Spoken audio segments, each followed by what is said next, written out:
aadamaha dhankooda haddii aynu eegno waxaynu odhan karnaa 20 sano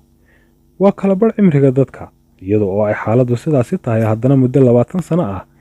waxa aan ku noolaa nolol baagamuudo ah ma haysanin wax daryeel ah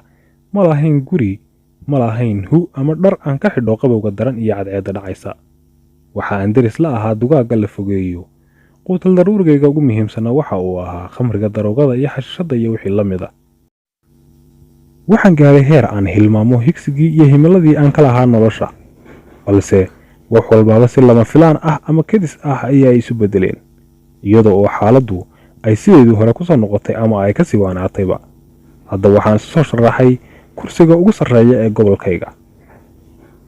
sidaasi waxaa yidhi Ted William oo ah ninka aynu maanta qisadiisa halkan kaga sheekayn doono Ted William waa wariye caan ah oo iminka ku sugan waddanka Mareykanka isagoo oo si lama filaan ah hibadii Ilaahay ku abuuray oo ah codkiisa u soo bandhigay kadibna kaga baxay noloshii adkeyd ee uu 20 sano ku soo sugnaa daawadayaal halka aad nagala socotaan waa channelkeena YouTube-kaanu ku leenahay ee Somali Week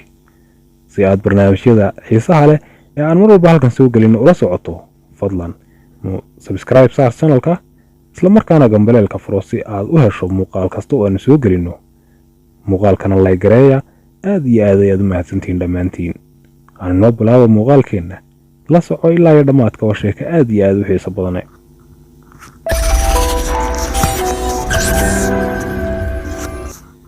Ted William waa aabba haysta 9 carruur ah 2 wiil iyo 7 gabdhood waxa uu dhashay 1957 markuu sanadku ahaa waxa uuna ku dhashay magaalada New York ee caasimadda waddanka Mareykanka waxa uu 3 sano ka soo shaqeeyay ciidanka Mareykanka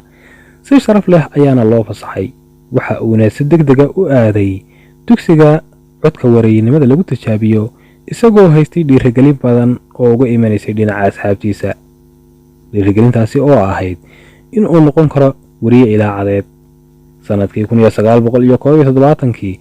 isagoo oo jiray 14 sano waxa uu maqlay shaqo ilaacadeed oo la baahiyay isla markaana waxa uu ku guuleystay shaqadaas oo ahayd idaacadda WVKO ee Columbus isla markaana ka noqday barnaamij taadihiye dhinaca habeenkii sida laga soo xigtay William noloshiisu waxa ay bilaabantay in ay kala daadato sanadkii 1986 iyadoo ay sabab u tahay isku dardarka daroogada iyo khamriga 1994 waxa laga saaray gurigiisa intii uu ku jiray nolosha madow ee mugdiga ah William waxa la xidhay ugu yaraan 7 jeer oo lagu soo oogay dacwado ay ka mid yihiin xatooyo haysasho daroogo waxsasho iyo dhac waxa sidoo kale la soo saaray eedeymo anshax xumo oo ku saabsan ku xadgudubka sharciga daroogada iyo dhicitaanka dadka lugeynaya dambiyadani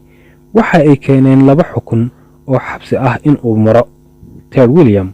iyadoo oo William ay 3 bilood oo xabsi ah ku qaadatay in uu jeelka ku laaco taariikhdu markii ay ahayd 1990 sidoo kale xukunka labaadna waxa uu ahaa xabsi 2 bilood ah oo uu galay 2004 isagoo lagu soo eedeeyay tuuganimo been abuur carqaladeynta ganacsiga iyo waxyaabo la mid ah Ted William waxa uu galay nolol mugdiya isla markaana waxa burburay hamigii iyo higsigii uu ka lahaa nolosha balse 20 sano markii uu noloshaasi ku jiray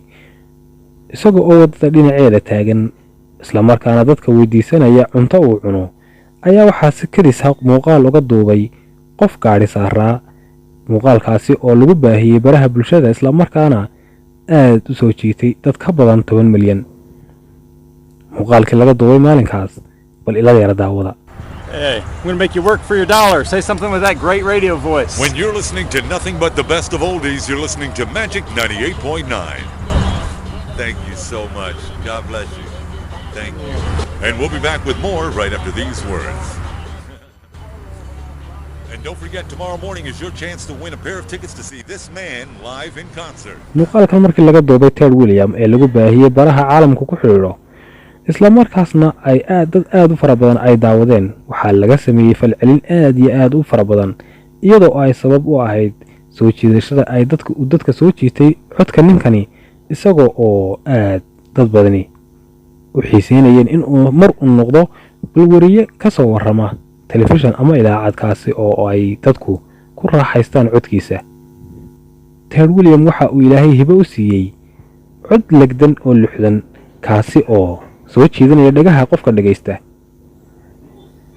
Si lama filaan ah ayaa hal mar waxaa u soo dalbaday Ted Williams ilaacado fara badan iyo telefishinno fara badan, kuwaasi oo ka dalbanayay in uu la saxeexdo heshiiska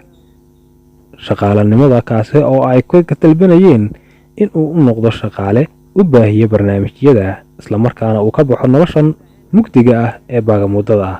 Balse Ted Williams fursadaasi waa uu ka faa'iidaystay, isla markaana wuxuu ka howlgalay ilaacadda WVKO, isaga oo noqday barnaamij daadihiye aad loo jecel yahay barnaamijyada uu daadihinayo, isla markaana dadku ay ku raaxaystaan codkiisa. Halkaasi kuma uu joogine, waxa uu isla markiiba u gudbay telefishinno kale iyo ilaacado kale oo badan, kuwaasi oo uu aad ula shaqeeyey, isla markaana barnaamijyo fara badan uu tabiyey. Si lama filaan ah ayaa uu magaciisii mar labaad ku helay, isla markaana uu gaadhay meeqaam ka sarreeya xilligii markii hore uu ku sugnaa. Ted Williams waxa uu gaadhay in xitaa haddii xaysiis yar uu samaynayo ama shirkad yar oo xaysiis u samaynayo uu ka qaato lacag aad iyo aad u fara badan, maadaama uu yahay qof sumcad ku leh dhinaca warbaahinta. Ted Williams waxa uu gaadhay guulo aad u waaweyn oo dhinaca nolosha ah, waxa uuna ka baxay dhammaan waxyaabihii la xidhiidhay daraagiska ee uu ku dhex jiray muddada 20 sano ah. Haddii aan mid ka tilmaamo guulihii ugu waaweynaa ee uu gaadhay Ted Williams sanadku markuu ahaa 2021 bishii Abriil 23 waxa uu ku dhawaaqay in uu tartamayo gudoomiyaha gobolka Ohio sanadka markuu yahay 2022 doorashada la qaban doono. Balse goor dambe ayuu ka noqday go'aankaasi, iyadoo oo loo maleynayo in ay ku kaliftay markii uu talooyin badan ka helay dhinaca asxaabtiisa. Daawadayaal, sheekadan dulceedu waxa ay ku saabsan tahay qofku in aanu marnaba ka tanaasulin hamiga iyo higsiga uu ka leeyahay nolosha, si kasta oo ay caqabado iyo dhibaatooyin ula soo dirsaan. Soomaalidu waxa ay tidhaahdaa rag waa kii kufa ee kaca. Daawade,